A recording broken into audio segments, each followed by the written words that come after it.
Et Bilib qui inaugure ses premières bornes de recharge rapide dans les parkings souterrains de Paris. Fin 2020, Total Energies reprenait en main l'exploitation du réseau de bornes de recharge publiques installées dans Paris. Un réseau qui regroupait celui de Bilib, où ont été conservés, et celui d'Autolib. Outre la gestion et la modernisation des bornes déjà en place, Total avait déjà annoncé des hubs de recharge rapide au sein de parkings souterrains. Et voici que le premier d'entre eux est ouvert. Il se trouve dans le parking Lobo, au cœur du 4e arrondissement de la ville lumière. Ce hub comporte 7 points de recharge 50 kW de puissance, avec des prises T2, combo CCS-DC et CHAdeMO. Une borne est réservée aux personnes à mobilité réduite. La tarification est annoncée au quart d'heure, le prix de 4,80€ pour 15 minutes et 4,40€ pour les abonnés au réseau Bilib. Oh là, alors c'est cher. C'est très cher avec une puissance de 50 kW. Eh ben, avec une particularité, le stationnement est offert pendant la durée de recharge. Ah, ça compense un peu, on va dire.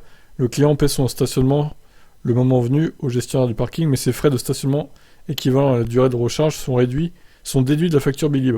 Outre la carte Bilib, le paiement de la recharge peut se faire avec une carte Fleet, Total Energy ou carte bancaire.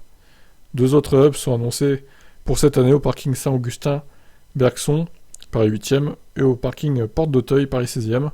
D'ici 2025, 10 hubs de recharge rapide Bilib seront ouverts dans les parkings de la capitale.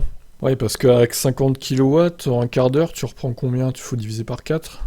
Alors 50 divisé par 4, tu reprends 12,5 kW à peu près, 12,5 kWh en 15 minutes, avec cette puissance, donc 4,80€ divisé par 12,5.